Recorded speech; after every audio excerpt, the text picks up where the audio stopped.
En este seminario llamado Metabolismo Parte 1, aprenderemos cómo se genera la energía a partir de la glucosa. Para ello, desarrollaremos la glucólisis y la descarboxilación oxidativa del piruvato.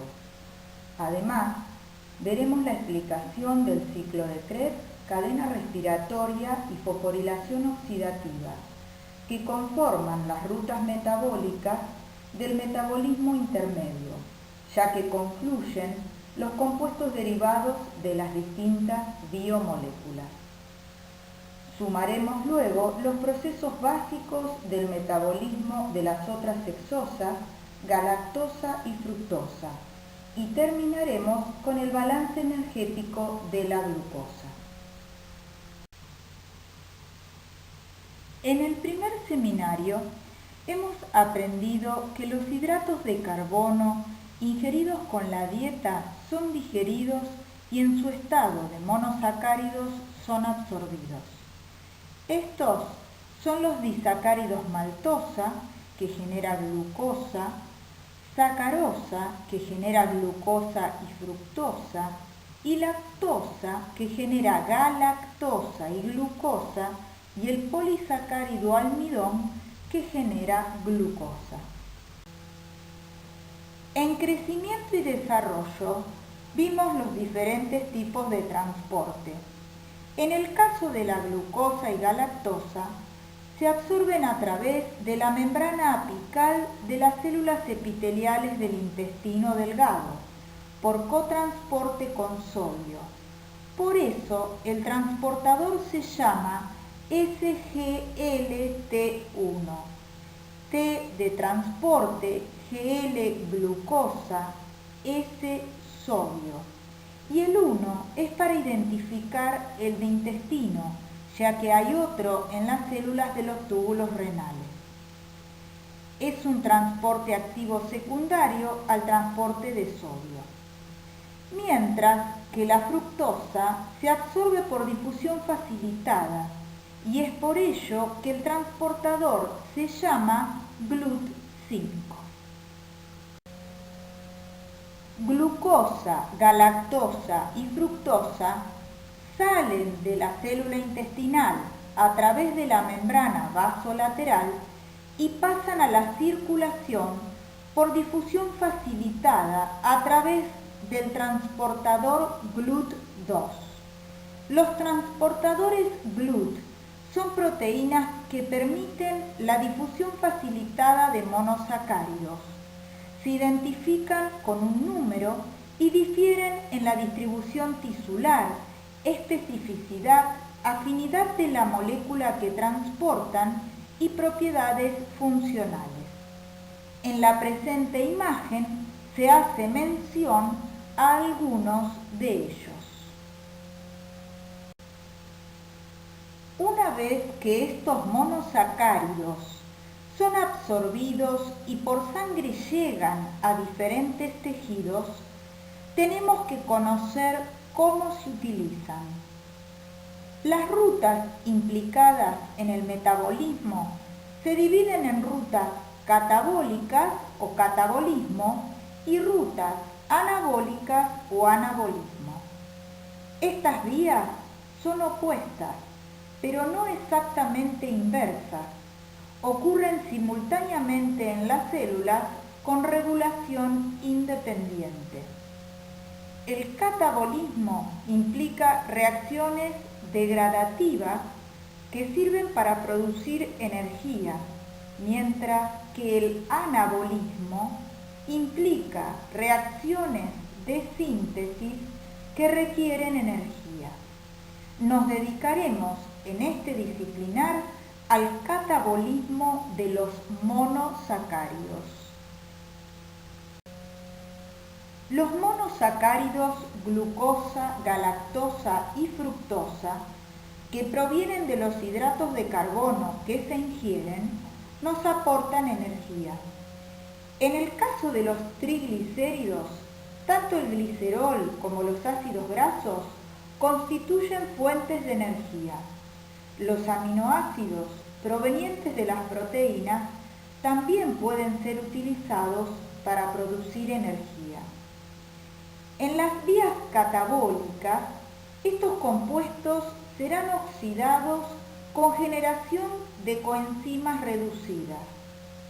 Por diferentes reacciones, llegarán a formar acetil-CoA, que continuará su camino oxidativo en el ciclo de Krebs, donde se generarán más coenzimas reducidas, además de GTP y dióxido de carbono. Finalmente, estas coenzimas NAD y FAT reducidas cederán sus equivalentes de reducción a la cadena respiratoria, donde la energía que se libere se acoplará a la síntesis de ATP por un proceso llamado fosforilación oxidativa. Antes de comenzar con el desarrollo de las vías metabólicas, aclararemos algunos conceptos. La oxidación de un compuesto implica la pérdida de electrones, la reducción, la ganancia de electrones. Los electrones no son una especie química que pueda existir en forma libre, sino que un compuesto los cede y otro los toma. Es decir, que mientras una sustancia se oxida, otra se reduce con los electrones que la primer sustancia cede. Los electrones pasan de un elemento a otro si el primero tiene mayor tendencia a cederlos que el segundo. La capacidad de un elemento o sustancia para oxidar a otro y reducirse se expresa cuantitativamente por el potencial de reducción. El potencial de reducción de un elemento o sustancia es la tendencia a ganar electrones frente a otro elemento o sustancia.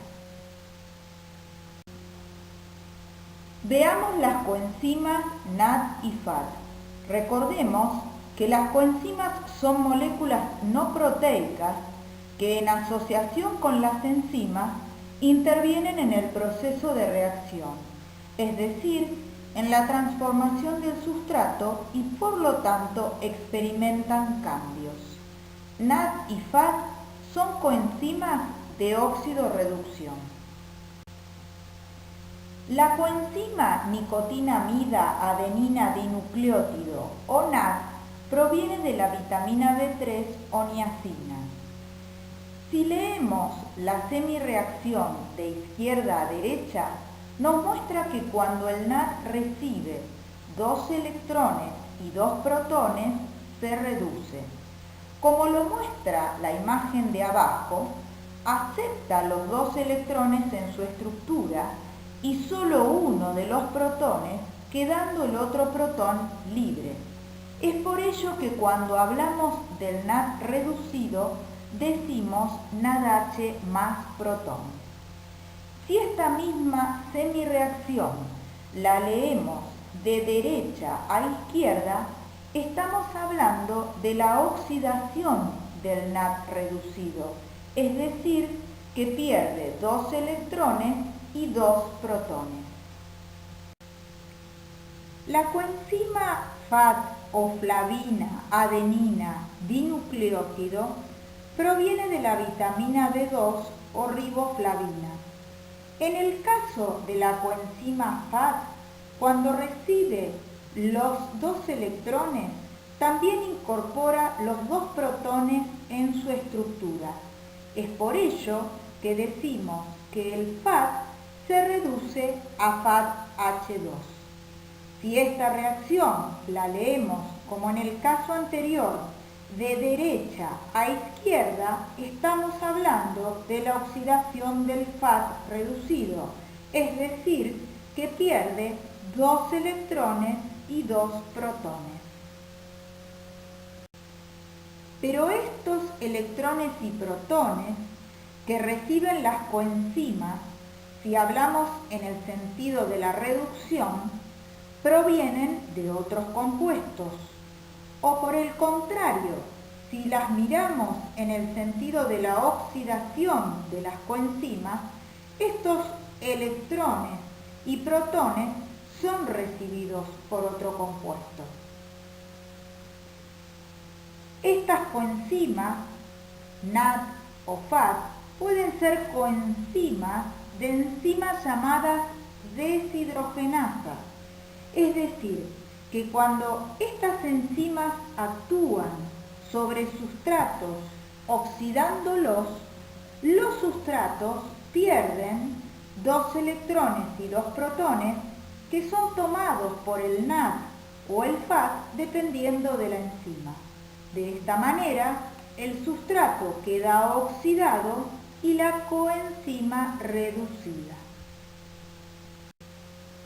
También repasaremos la estructura del ATP, que es un nucleótido que tiene enlaces de alta energía y que participa en reacciones de fosforilación, ya que la hidrólisis de uno de sus fosfatos no solo aporta el fosfato, sino también la energía para que la enzima lo una a un compuesto, produciéndose la fosforilación de este compuesto.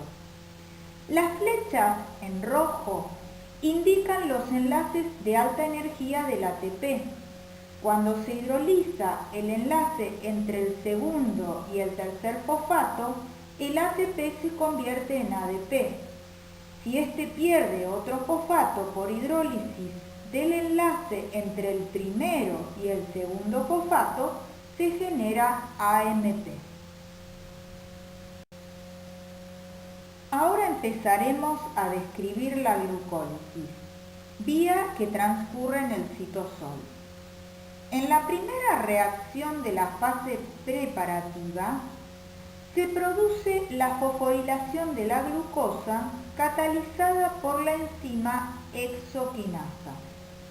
Esta reacción consume una molécula de ATP y es irreversible. La fosforilación de la glucosa es un proceso endergónico que se acopla a la hidrólisis del ATP, que es un proceso exergónico. La formación de glucosa 6-fosfato convierte a la glucosa en un compuesto apto para las siguientes transformaciones y además queda atrapada dentro de la célula.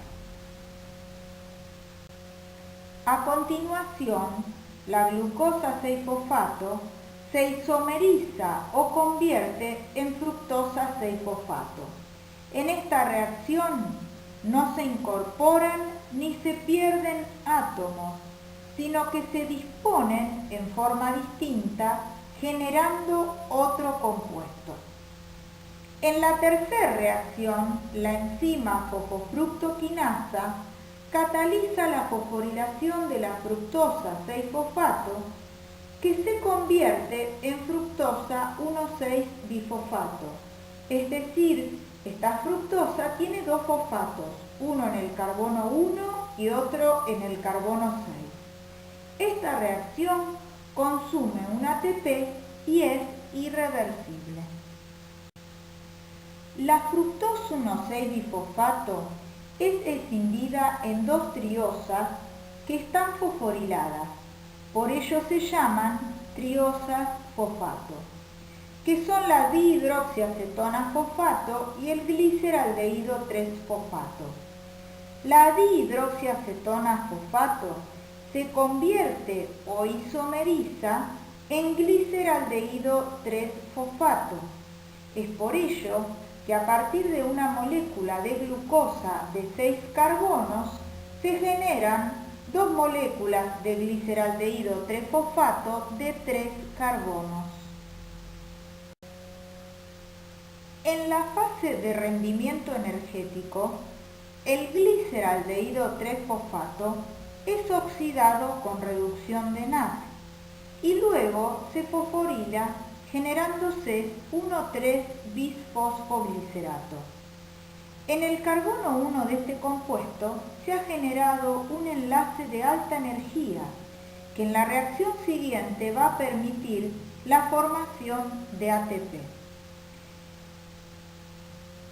En la reacción siguiente, que sería la séptima, se produce la síntesis de ATP por transferencia del grupo fosfato desde el carbono 1 del 1,3-bifosfoglicerato al ADP, proceso que se llama fosforilación a nivel de sustrato.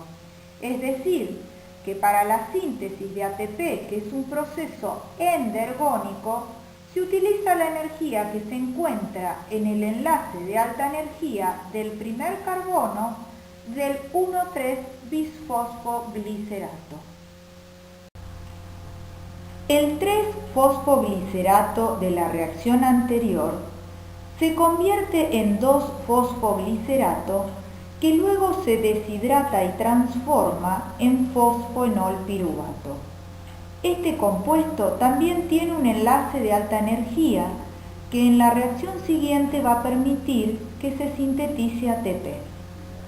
En la última reacción, la enzima piruvato quinasa transfiere el grupo fosfato desde el fosfoenolpiruvato al ADP, generándose ATP y piruvato. Esta forma de síntesis de ATP, utilizando la energía contenida en un enlace de alta energía presente en un compuesto, se llama fosforilación a nivel de sustrato, proceso que ya hemos visto en la séptima reacción de esta vía. Hagamos un resumen. En la fase preparativa de la glucólisis se producen 2 fosforilaciones con gasto de 2 moléculas de ATP por molécula de glucosa y se generan 2 triosafosfato, gliceraldehído 3-fosfato y dihidroxiacetona fosfato. Como la dihidroxiacetona fosfato se transforma en gliceraldehído 3-fosfato, se puede decir que a partir de una molécula de glucosa se generan 2 de gliceraldehído 3-fosfato. Mientras que en la fase de rendimiento energético, el gliceraldehído 3-fosfato es oxidado y se convierte mediante una serie de reacciones en el producto final de esta vía, que es el piruvato. Se generan por fosforilación a nivel de sustrato 4 moléculas de ATP por molécula de glucosa. También se generan 2 moléculas de NAD reducido o NADH más protón por molécula de glucosa. Estas coenzimas reducidas aportan sus electrones a la cadena respiratoria para la síntesis de ATP por fosforilación oxidativa, como veremos con posterioridad. ¿Cómo transcurre la glucólisis? En la glucólisis, como hemos visto, se acoplan procesos exergónicos y endergónicos. En las reacciones de la glucólisis hay 3 que son marcadamente exergónicas, lo cual determina el sentido unidireccional de esta vía, es decir, que el proceso total transcurre con disminución de la energía libre, de manera que la vía metabólica es irreversible. Las reacciones irreversibles de la vía glucolítica están catalizadas por las enzimas hexoquinasa, fosfofructoquinasa y piruvato quinasa. En esta imagen, en la parte cuyo fondo está en tonalidad rosada, están indicadas las reacciones irreversibles con sus enzimas, que fueron las que solamente se mencionaron en el desarrollo de la vía glucolítica. Continuaremos con el destino del piruvato si la finalidad es generar energía. El piruvato es entonces transportado al interior de la mitocondria y se produce su descarboxilación oxidativa. Esta reacción está catalizada por un complejo enzimático denominado piruvato deshidrogenasa, que está formado por 3 enzimas y 5 cofactores enzimáticos. Haremos ahora una descripción breve del proceso. La primera enzima, llamada piruvato descarboxilasa, que tiene como coenzima el pirofosfato de tiamina, cataliza la eliminación de un carbono del piruvato como dióxido de carbono.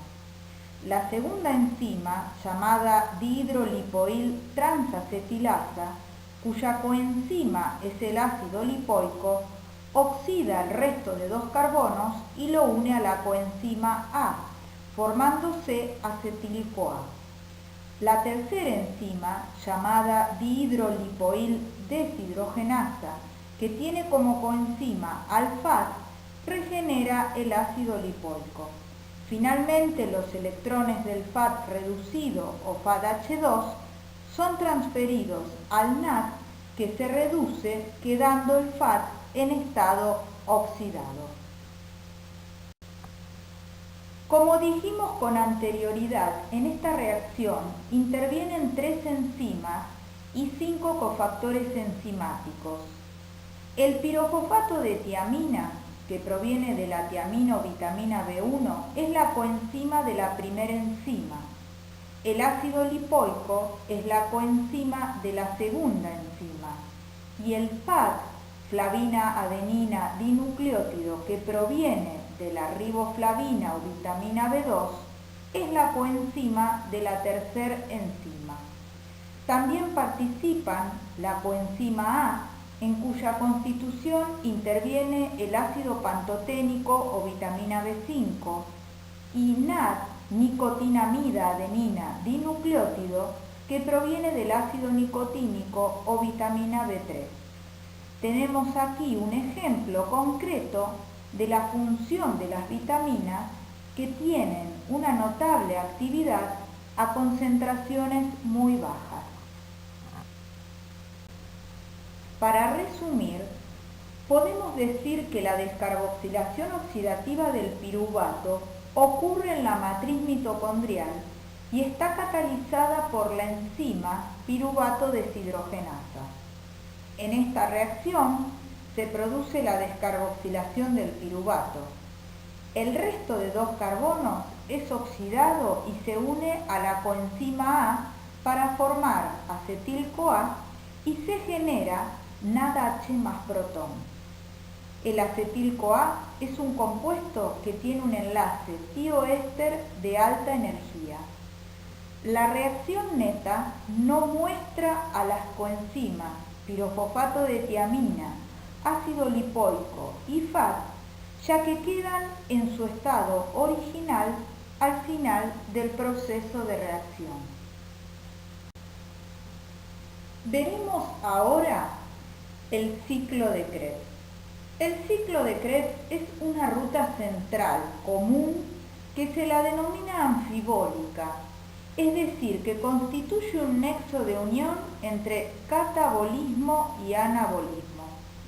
Esta vía puede ser utilizada catabólicamente para continuar con la oxidación de moléculas que provienen de otras vías metabólicas o anabólicamente para suministrar moléculas precursoras para las reacciones biosintéticas.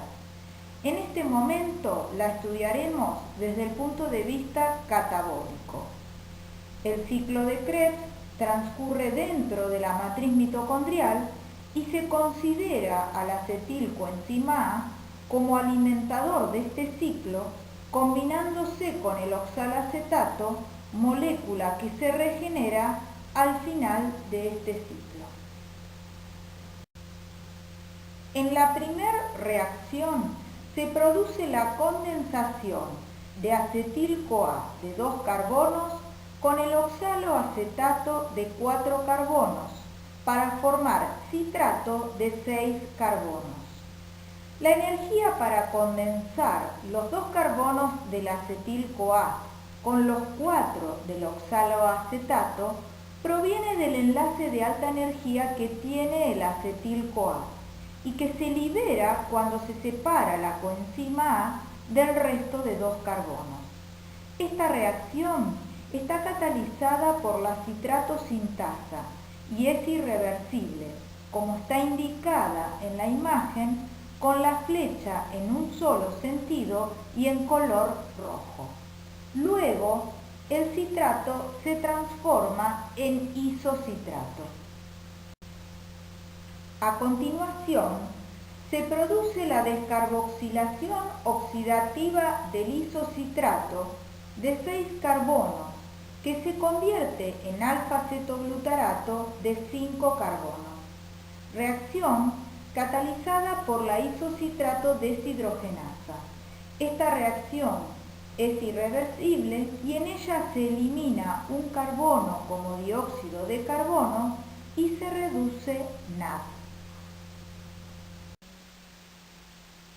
En la reacción siguiente, el alfa-cetoglutarato de 5 carbonos se descarboxila oxidativamente con formación de succinilcoenzima A de 4 carbonos.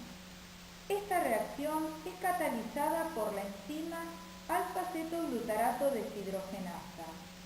Es irreversible y en ella se elimina un carbono como dióxido de carbono.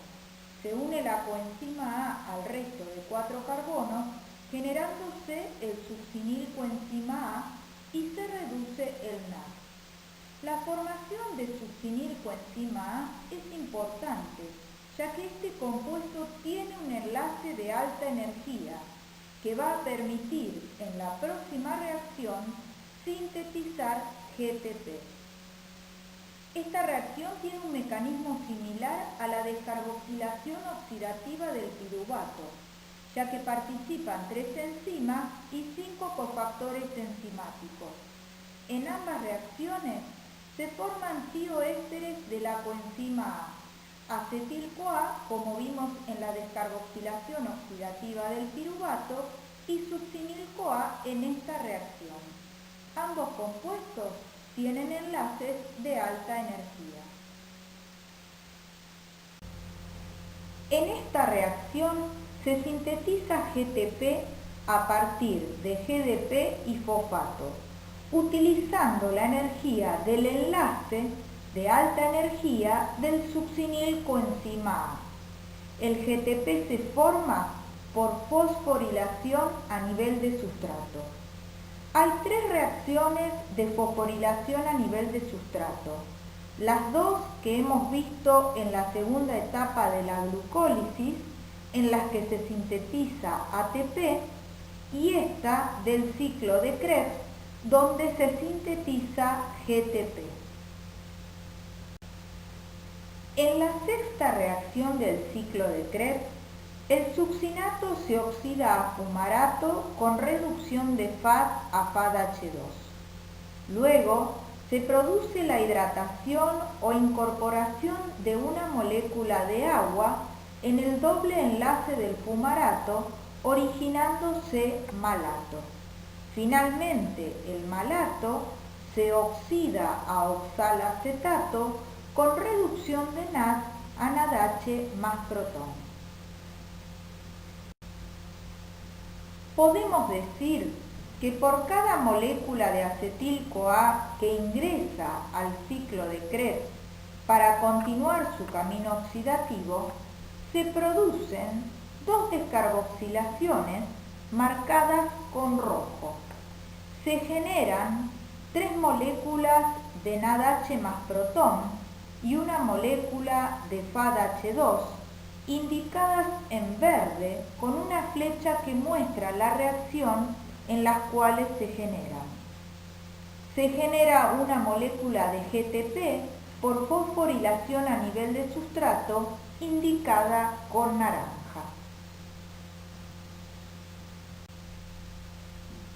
Hemos visto en las vías catabólicas, glucólisis, descarboxilación oxidativa del piruvato y ciclo de Krebs, que existen reacciones de óxido-reducción catalizadas por enzimas llamadas deshidrogenasas. Estas enzimas utilizan como coenzimas al NAD o FAT. Estas coenzimas, cuando se reducen a NADH más protón o FADH2, ceden luego sus equivalentes de reducción, protones y electrones, a la cadena respiratoria. La cadena respiratoria o cadena de transporte electrónico es un conjunto de aceptores y transportadores de equivalentes de reducción, electrones y protones, que se encuentran en la membrana interna mitocondrial. En la cadena respiratoria, algunos componentes se agrupan formando complejos que atraviesan la membrana interna. Son 4 los complejos y hay 2 integrantes más de la cadena respiratoria, la coenzima Q o ubiquinona, que por su naturaleza hidrofóbica se encuentra en el interior de la bicapa lipídica, y el citocromo C, que se encuentra en el lado externo de la membrana interna mitocondrial, como lo muestra la imagen. Los componentes de la cadena respiratoria están dispuestos ordenadamente según un gradiente de potencial de reducción creciente. El oxígeno, que tiene el mayor potencial de reducción, es el aceptor final de electrones en esta cadena. ¿Cómo funciona la cadena respiratoria? El complejo 1, llamado NADH ubiquinona reductasa, transfiere los equivalentes de reducción desde el NAD reducido a la ubiquinona, de manera que el NAD queda oxidado y la ubiquinona reducida. El transporte de electrones a través del complejo 1 hacia la ubiquinona es acompañado del movimiento de protones desde la matriz mitocondrial al espacio intermembrana.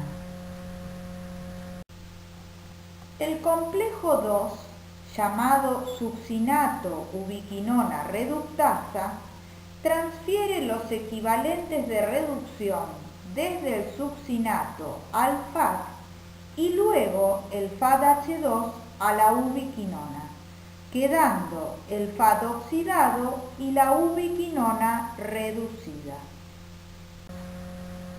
El complejo 3, llamado ubiquinona citocromo C reductasa, transfiere los electrones desde la ubiquinona reducida hacia el citocromo C, quedando la ubiquinona oxidada y el citocromo C reducido. Este transporte de electrones es acompañado por el movimiento de protones desde la matriz mitocondrial hacia el espacio intermembrana. Haremos una aclaración. A partir del complejo 3, los transportadores aceptan y ceden solo electrones, a diferencia de los complejos 1, 2 y la ubiquinona, que pueden recibir y ceder electrones y protones, pero no profundizaremos en los mecanismos. El complejo 4, llamado citocromo C oxidasa o citocromo oxidasa, transfiere los electrones desde el citocromo C al oxígeno, que es el aceptor final de electrones en la cadena respiratoria. El oxígeno recibe los electrones y junto con protones del medio de la matriz mitocondrial se reduce a agua. Este transporte de electrones también es acompañado por el movimiento de protones desde la matriz mitocondrial hacia el espacio intermembrana. Este movimiento de protones hacia el espacio intermembrana genera un gradiente de potencial electroquímico, porque hay mayor densidad de carga positiva del lado externo de la membrana interna mitocondrial que del lado interno, como lo muestra la imagen, y hay también mayor concentración de protones en el espacio intermembrana que en la matriz mitocondrial. La cantidad de protones que pasan al espacio intermembrana varía según la bibliografía, por lo que es suficiente comprender que la transferencia de protones desde la matriz mitocondrial hacia el espacio intermembrana a nivel de los complejos 1, 3 y 4, como están indicados por flechas en la imagen, utiliza la energía que se libera en el transporte de electrones de la cadena respiratoria. Cuando los protones ingresen a la matriz mitocondrial a través del poro proteico, se disipará energía que es utilizada para sintetizar ATP a partir de ADP y fosfato. Esta síntesis es catalizada por la enzima ATP sintetasa. La síntesis de ATP es un proceso endergónico, es decir, consume energía y está acoplada a la energía que se libera en la transferencia de electrones en la cadena respiratoria. Es decir, que la fuerza protón motriz es utilizada por la enzima ATP sintetasa para sintetizar ATP. Se estima que por cada molécula de NAD reducido se generan 3 moléculas de ATP y por cada molécula de FAT reducido se generan 2. Es así que la energía que estaba contenida en los enlaces químicos de los alimentos ahora queda conservada en los enlaces del ATP. ¿Cuáles son los enlaces del ATP que tienen energía? En crecimiento y desarrollo hemos aprendido que el enlace que se forma entre la ribosa y el ácido fosfórico, que está marcado con flecha verde en esta imagen, es un enlace éster. Y los enlaces que se forman entre el primer ácido fosfórico y el segundo, y luego con el tercer ácido fosfórico, que están marcados con las flechas rojas, son enlaces anhidrido y son de alta energía. Entonces, cuando se hidroliza un fosfato, el ATP pasa a ADP y fosfato inorgánico, liberándose energía. Cuando se hidrolizan 2 enlaces fosfatos, el ATP pasa a AMP y pirofosfato, que son 2 fosfatos unidos que luego son hidrolizados, liberándose el doble de energía. Repasemos ahora en forma integrada las vías metabólicas que hemos aprendido. Para que la energía que estaba contenida en los enlaces químicos se libere, la glucosa tiene que ser oxidada por el oxígeno a dióxido de carbono y agua. Y ello implica la vía glucolítica, luego la descarboxilación oxidativa del piruvato, luego el ciclo de Krebs y finalmente la cadena respiratoria. Durante el proceso de la glucólisis, la glucosa se convierte en piruvato y se produce ATP por fosforilación a nivel de sustrato y se genera NAD reducido. Luego el piruvato se descarboxila oxidativamente a acetil-CoA con reducción de NAD. El acetil-coenzima A continúa oxidándose en el ciclo de Krebs, ruta metabólica en la que se genera dióxido de carbono, GTP por fosforilación a nivel de sustrato y NAD y FAT reducidos. Es decir, durante estas vías metabólicas se produjeron oxidaciones con generación de coenzimas reducidas que cederán sus electrones a la cadena respiratoria, donde la energía que se produce por la transferencia de los electrones está acoplada a la síntesis de ATP por un proceso llamado fosforilación oxidativa. Entonces la glucosa no es oxidada directamente por el oxígeno, sino en etapas sucesivas, de manera que la energía que se libera en forma fraccionada puede ser utilizada por la célula. El ATP puede ser entonces sintetizado por fosforilación a nivel de sustrato o por fosforilación oxidativa. Hemos mencionado que tanto la galactosa como la fructosa son monosacáridos componentes de nutrientes de consumo habitual. ¿Cómo es entonces que estos monosacáridos pueden ser metabolizados?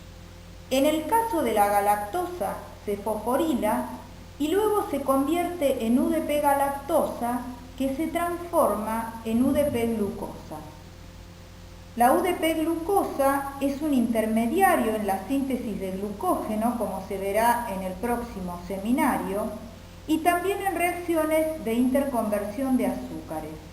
Y aquí vamos a mencionar que la glándula mamaria, durante la lactancia, sintetiza galactosa para poder incorporarla en la lactosa de la leche por un proceso que parte de glucosa y que sigue un camino inverso al que se ha mencionado aquí.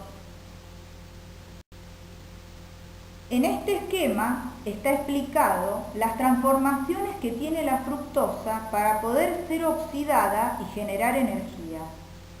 La fructosa se puede transformar en intermediarios de la vía glucolítica para poder ser catabolizada, es decir, se puede transformar en fructosa 6-fosfato, en fructosa 1,6-bifosfato o en lastriosa fosfato, es decir, dihidroxiacetona fosfato y gliceraldehído 3-fosfato.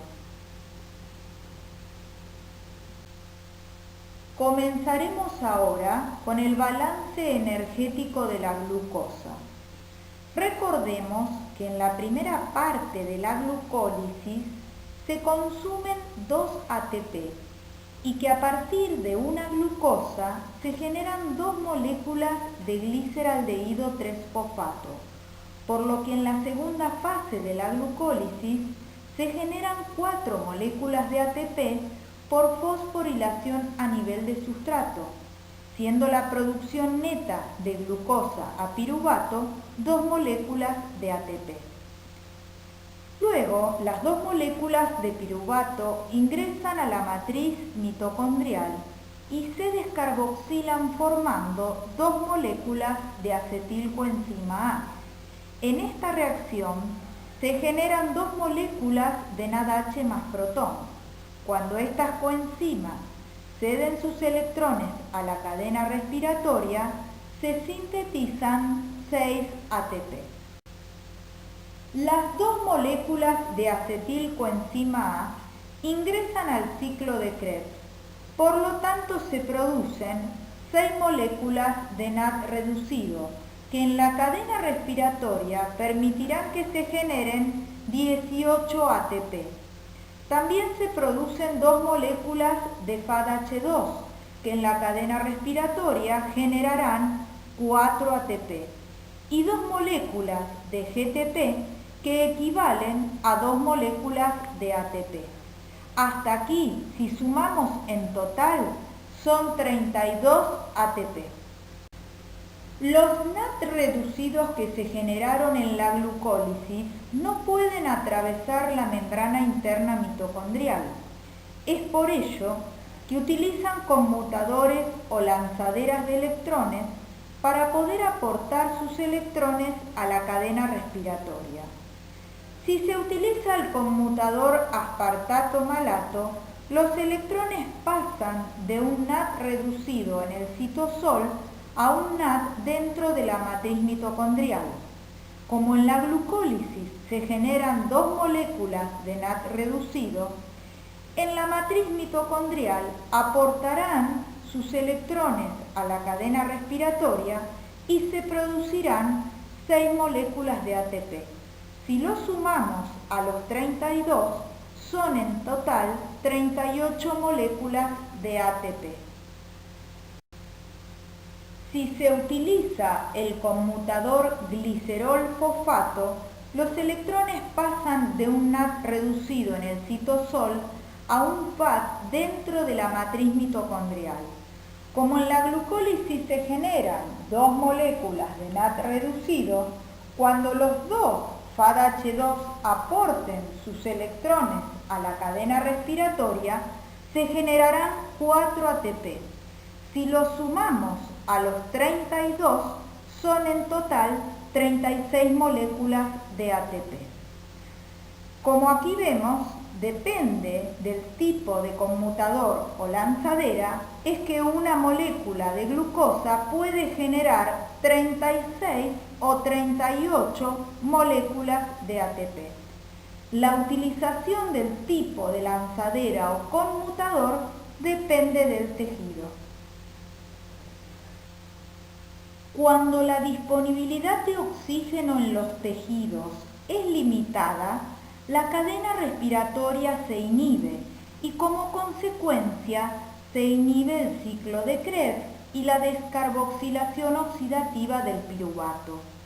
Entonces el piruvato es reducido a lactato por la enzima lactato deshidrogenasa, que utiliza como coenzima el NAD reducido que se generó en la glucólisis, asegurando la provisión de NAD oxidado para esta vía, como lo vemos en este esquema. Es decir, que la conversión de piruvato en lactato asegura la reoxidación del NAD reducido, permitiendo el funcionamiento de la glucólisis. En este caso, la producción de ATP es solo por fosforilación a nivel de sustrato, siendo la producción total 2 moléculas de ATP. Este tema será retomado en el siguiente seminario disciplinar de química. Este recurso educativo no reemplaza la bibliografía recomendada, sino que constituye una herramienta para guiar y facilitar el estudio de los contenidos. Una vez que hayamos estudiado las vías, podremos explicar qué ocurre en ellas y cuál es su función, además del sitio celular donde ocurren. Hemos visto que se han mencionado solo las enzimas que catalizan las reacciones irreversibles, cuya regulación aprenderemos en el área Trabajo y Tiempo Libre en segundo año.